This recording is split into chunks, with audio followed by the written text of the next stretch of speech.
Приветствую всех на канале. На связи Харьков. И как всегда, в своих видео рассказываю вам, чем живет наш город, какая обстановка и что происходит.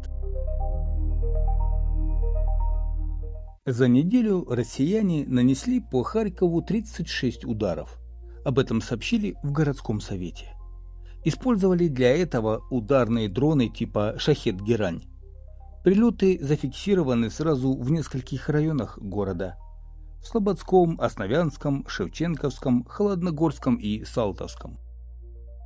В результате атак 4 харьковчан погибли, еще 59 получили ранения. Среди них 4 детей. Повреждены жилые дома, предприятия, магазины, автомобили. В 2 школах выбиты окна. Отдельной целью снова стала энергетическая инфраструктура.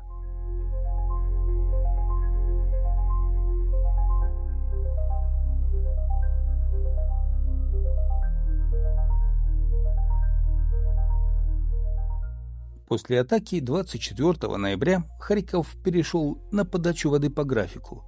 Российские БПЛА уничтожили трансформаторную подстанцию, которая питала насосную станцию, обеспечивающую Харьков водой. В руководстве города рассказали, что насосную станцию уже подключили к альтернативным источникам, но режим подачи остается ограниченным.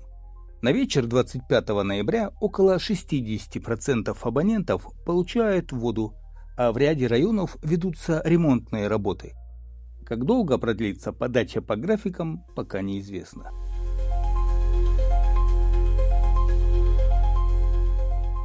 А Олег Синегубов, глава Харьковской военной администрации, сообщил, что из-за постоянных атак России на энергосистему Украины и Харьковскую область приходится применять отключение света не только в случае попадания непосредственно в области. По его словам, Харьков зависит от энергоснабжения из других регионов, поэтому удары по соседним областям также влияют на ситуацию. В связи с этим вводятся как стабилизационные отключения, так и плановые графики, чтобы избежать чрезмерного потребления электроэнергии.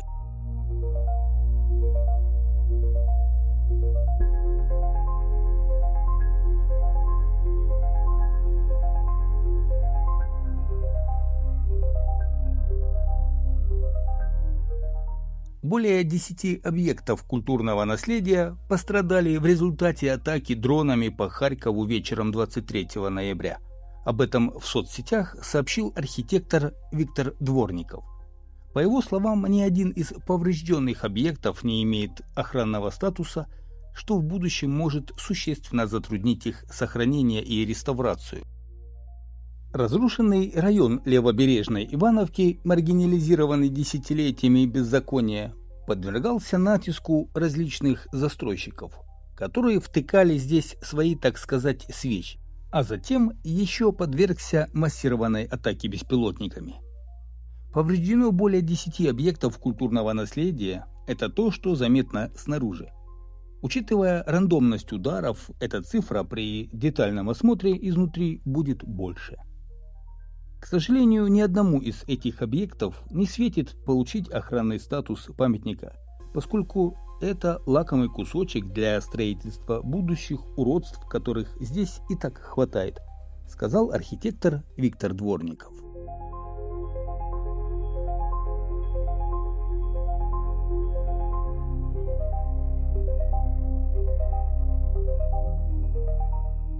На рынке Барабашова продолжается демонтаж разрушенных магазинов, которые в октябре пострадали от авиаудара. Напомню, что на месте рынка хотят создать научный городок. Крупные базары планируют вынести за пределы города. И Харьков готовится к появлению новой пешеходной зоны. Мэрия объявила тендер на второй пусковой комплекс реконструкции Лопанской набережной и переулка Лопанского. Стоимость работ 36 миллионов 300 тысяч гривен. Закупка предусматривает полный комплекс работ по созданию современной пешеходной инфраструктуры в центре города. И пока в Харькове занимаются новой пешеходной зоной, в таком состоянии сегодня находится Соборный сквер.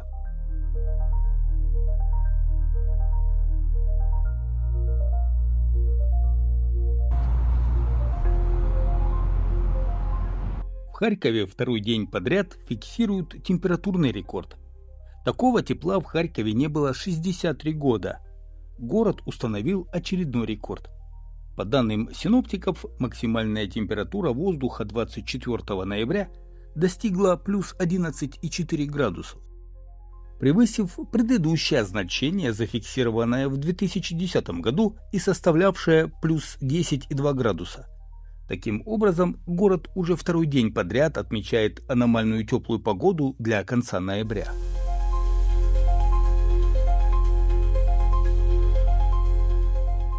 Бесплатный проезд в Харькове сохранят и в 2026 году.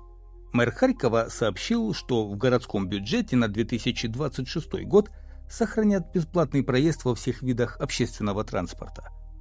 По словам мэра, город также продолжит финансировать бесплатное питание для 50-55 тысяч горожан и строительство подземных школ и детского сада, что является критически важным во время войны.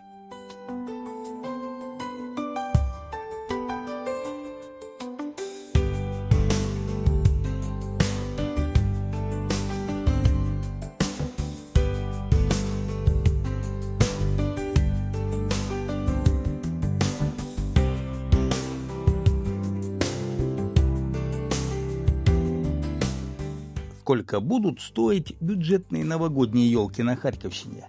Уже есть цены. Лесоводы готовятся к старту продаж рождественских и новогодних деревьев. Цены в сравнении с прошлым годом изменились незначительно.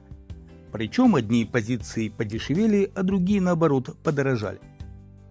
Цены на деревья от государственных лесничеств традиционно ниже тех, которые обычно устанавливают на елочных базарах с хвойными из питомников. Стоимость зависит от породы и высоты. Например, сосна обыкновенная до 1 метра будет стоить 135 гривен. Сосна обыкновенная от 1 до 2 метров – 150 гривен. От 2 до 3 метров – 150-174 гривны.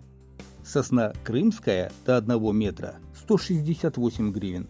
От 1 до 2 метров – 252 гривны, от 2 до 3 метров – 360 гривен.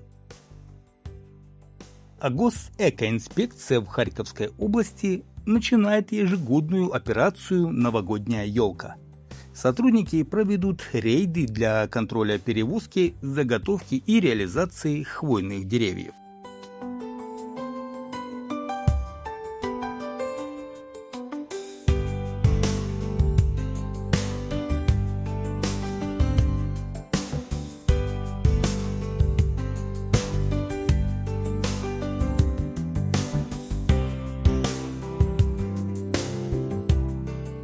Когда это видео готовилось к публикации, пришло сообщение от энергетиков Харькова. Харьковчан просят срочно снизить потребление электроэнергии.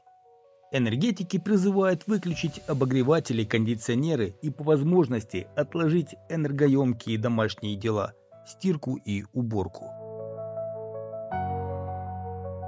Напомню, что в Харькове свет не выключают по графикам из-за близости к линии фронта. Но у жителей Харьковской области отключения могут продолжаться до 12 часов в сутки.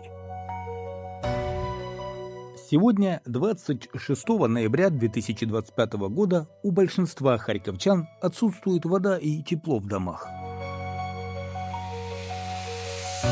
Вот такие новости на этот час. Такая обстановка в Харькове. Ситуация с водой, конечно, оставляет желать лучшего, но город живет, город работает. Все будет хорошо. До новых встреч на канале.